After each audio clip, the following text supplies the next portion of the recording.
नमस्कार प्रिय दर्शकों, आप देख रहे हैं ज्योतिष मंत्रा। प्रिय दर्शकों, आज गुरु गोरखनाथ जी की अर्जी के लिए गुरु गोरखनाथ जी से अपने कार्य को सिद्ध कराने के लिए एक दिवस के विधान का ये मंत्र प्रयोग है। मात्र एक दिन इस मंत्र का विधान करना है और उसी से आपके कार्य की सिद्धि होती है। ये गुरु गोरखनाथ जी को अर्जी लगाने का मंत्र है। अपने कार्य के लिए गुरु गोरखनाथ जी से निवेदन करके अर्जी लगाई जाती है तो निश्चित ही और शीघ्रता के साथ वो कार्य पूर्ण हो जाता है। गुरु गोरखनाथ जी की इस अर्जी को कैसे लगाना है, किस सामग्री के साथ लगाना है, किस प्रकार का विधान होगा, कैसे इस मंत्र को जागृत किया जाएगा, किस समय करना होगा और कब करना होगा, यही सब चर्चा आज के इस वीडियो में है। प्रिय दर्शकों, गुरु गोरखनाथ जी साबर मंत्रों के सृष्टा कहे जाते हैं, रचिता कहे जाते हैं। सर्वप्रथम उन्होंने ही आम जनमानस के कल्याण के लिए साबर मंत्रों की रचना की। आज गुरु गोरखनाथ जी की अर्जी के लिए ही ये मंत्र है। गुरु गोरखनाथ जी द्वारा रचित ये मंत्र अत्यंत प्रभावी है। इस मंत्र के द्वारा जब अर्जी लगाई जाती है तो निश्चित ही आपकी कामना, मनोकामना और कार्य सिद्ध होते हैं। साथ ही साथ हर प्रकार की भूत प्रेत तंत्र बाधा से भी इस मंत्र के माध्यम से ही मुक्ति मिल जाती है। यदि आप साधक हैं तो आपको इस मंत्र की साधना एक बार अवश्य ही करनी चाहिए। अत्यंत सरल विधान के साथ ये साधना है। सर्वप्रथम हमेशा की तरह बात करेंगे सबसे पहले साधना प्रयोग के लिए प्रयोग की जाने वाली सामग्री की।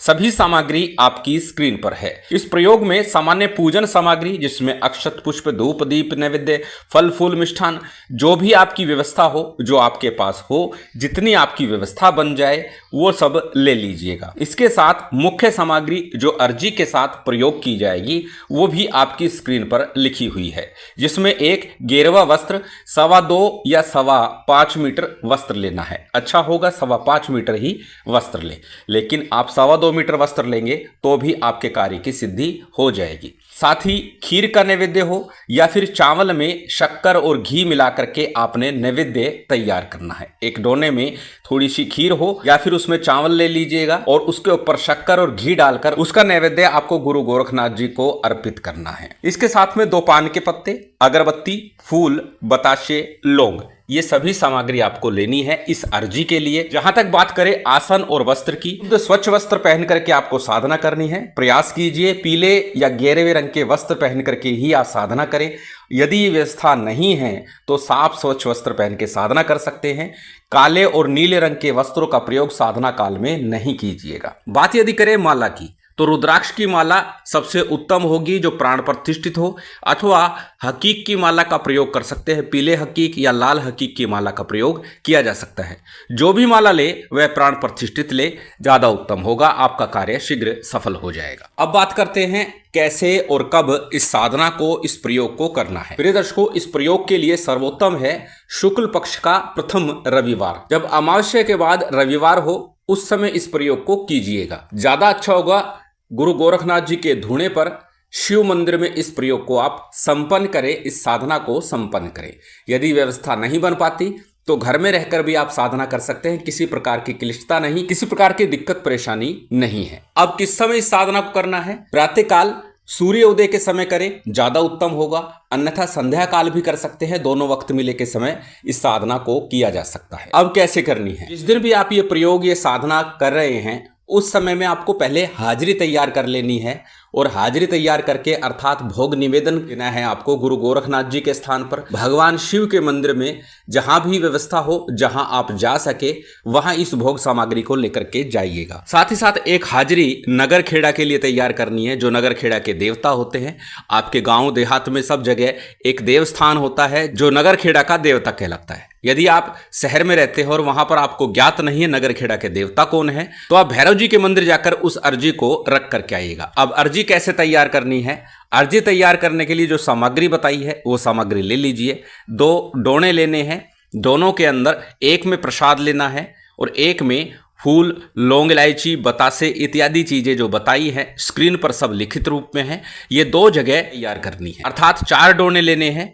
एक में आपको नैवेद्य लेना है, खीर हो या फिर चावल हो, कोई भी नैवेद्य हो, उसमें प्रसाद ले लेना। दूसरा डोना है, उसके अंदर 7 पतासे, लौंग इलायची का जोड़ा, पान का पत्ता, अगरबत्ती, ये सारी चीजें रख लेनी है। और साथ में जो वस्त्र बताया है वो एक ही सामग्री के साथ अर्थात एक अर्जी के साथ रख लीजिएगा। दोनों अर्जी आपने तैयार कर ली। पहली अर्जी आपको नगर खेड़ा के देवता पर लेकर के जानी है या फिर भैरव जी के मंदिर में।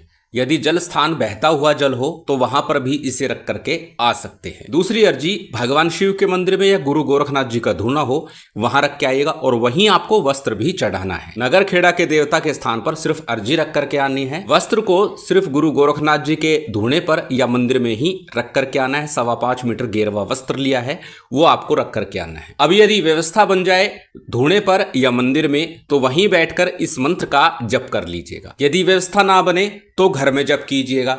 अब मंदिर में या धूने पर जप कर रहे हैं तो सीधा गुरु गणेश का मंत्र का जप करके और इस मंत्र का जप करना है। यदि आप घर में कर रहे हैं फिर थोड़ा सा पूजन विधान आप अवश्य कर लीजिएगा, क्योंकि मंदिर में या धूने पर करेंगे तो वहां पर पहले से ही शक्तियां जागृत हैं, आह्वान करने की विशेष आवश्यकता नहीं होती। परंतु जब घर में करेंगे तो सभी देवी देवताओं का सामान्य पूजन ध्यान करके उनका आह्वान कर लीजिएगा और फिर इस मंत्र को जप कीजिएगा। अब यदि घर में कर रहे हैं तो पूर्वाभिमुख होकर अपने सामने किसी चौकी पट्टे के ऊपर पीले अथवा लाल रंग का गेरवे रंग का वस्त्र बिछा लीजिए। उसके ऊपर नवनाथ का अथवा गुरु गोरखनाथ जी का चित्र स्थापित कर लीजिए अथवा भगवान शिव का चित्र स्थापित कर लीजिए। सबसे पहले थोड़ा शुद्धि आचमन कर लीजिए, दीप प्रज्वलित कर लीजिए, घी का हो तिल तेल का हो कोई भी एक दीपक लगा लीजिए। उसके बाद संकल्प कीजिए किस कामना से किस कार्य के लिए ये प्रयोग ये अर्जी आप देना चाहते हैं। तो यदि आप साधक हैं तो सर्व कामना सिद्धि के लिए इस मंत्र का इस साधना का जप कीजिएगा। अन्यथा जो कामना आपकी हो जो मनोकामना हो वो बोलिएगा और फिर इस मंत्र का जप कीजिएगा। संकल्प के उपरांत सबसे पहले गणपति का, गुरु का,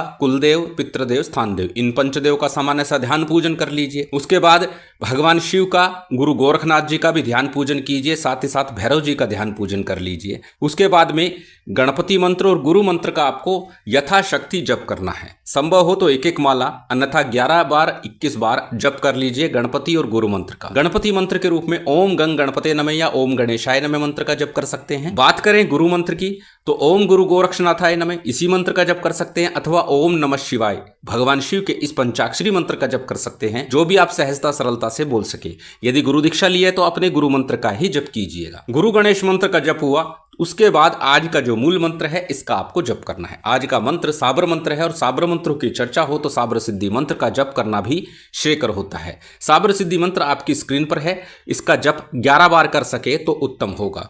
उसके बाद आज का जो मूल मंत्र है इसका जप करना है, परंतु मंत्र जाप से पूर्व मंत्र को पहले अच्छे से कंठस्थ कर लीजिएगा, याद कर लीजिएगा, उसके बाद ही मंत्र का जप कीजिएगा। कि मंत्र जाप के दौरान यदि आप मंत्र भूल जाते हैं या फिर मंत्र में किसी प्रकार की त्रुटि कर देते हैं, मंत्र को ठीक से नहीं बोल पाते तो आपका प्रयोग तो निष्फल होगा ही, साथ ही साथ कहीं ना कहीं विपरीत परिणाम भी कई बार प्राप्त हो जाता है। इसलिए पहले मंत्र को अच्छे से कंठस्थ कर लीजिएगा। मंत्र अत्यंत सरल है, आपकी स्क्रीन पर है, स्क्रीनशॉट ले सकते हैं, किसी कॉपी नोटबुक में नोट कर सकते हैं। मंत्र को एक बार बोल करके बता देता हूं। मंत्र इस प्रकार है। ओम नमो आदेश गुरु जी को, गुरु गोरखनाथ गुरु मच्छिंद्र चेला, जहां में सिमरू वहीं पर लगे मेला। भूत प्रेत को मारे हाथ, गुरु गोरखनाथ को जब झुकाऊं मैं माथ। गुरु गोरखनाथ आए मेरे सर्व कार्य सिद्ध कराए, दादा मच्छिंद्र नाथ की दुहाई, गुरु गोरखनाथ हो सहाई, सत नमो आदेश गुरु को। अत्यंत सरल ये मंत्र है। इस मंत्र को पहले अच्छे से कंठस्थ कीजिएगा, उसके बाद इस मंत्र का जप कीजिएगा। अब मंत्र जाप कितना करना है? मंत्र जाप करना है मात्र 5 माला जप करना है। सिर्फ 5 माला जप से ही आपके कार्य की सिद्धि हो जाती है और ऐसा आपको रविवार के दिन करना है। कम से कम 3 या 5 रविवार यदि आप ऐसा करते हैं तो कोई कार्य ऐसा नहीं होगा कि आपका कार्य सफल ना हो, हर हाल में सफल होगा, निश्चित ही सफल होगा। वस्त्र आपको मात्र एक बार ही अर्पित करके आना है। अर्जी भोग जो तैयार करना है वो हर रविवार को आपको लगाना है, नित्य लगाने की आवश्यकता नहीं है। और अनेकों बार एक बात और बोलता हूं कि जब भी हम कोई साधना मंत्र विधान करते हैं तो बाद में भी यथाशक्ति उस मंत्र का जप नित्य प्रति करते रहना चाहिए। तो कम से कम 1 माला नित्य प्रति इस मंत्र का जप करते रहिएगा। कभी भी किसी भी कार्य में अड़चने रुकावटें नहीं आएंगी और साथ ही साथ आपकी कामना मनोकामना पूर्ण हो जाएगी। बात यदि करें भूत प्रेत तंत्र की बाधा का निवारण कैसे हो, तो इस मंत्र के माध्यम से भभूत पढ़ करके दी जा सकती है, जल पढ़ के दिया जा सकता है, झाड़ा लगाया जा सकता है, तावीज बनाकर इस मंत्र को भोजपत्र के ऊपर लिखिए और फिर उसका तावीज बनाकर किसी के गले में पहना देंगे तो भूत प्रेत तंत्र बाधा से सुरक्षित हो जाएगा। अत्यंत सरल विधान है और निश्चित ये कार्य करता है। शिव शक्ति की विशेष कृपा आप सभी को प्राप्त हो, यही कामना है। उम्मीद करता हूं आज की ये जानकारी, ये वीडियो आपको अच्छी लगी होगी। यदि अच्छी लगी हो तो कृपया लाइक कीजिएगा, शेयर कीजिएगा। यदि चैनल पर नए हैं तो सब्सक्राइब कर बेल आइकन बटन दबा दीजिएगा। जय माता दी, जय श्री राम।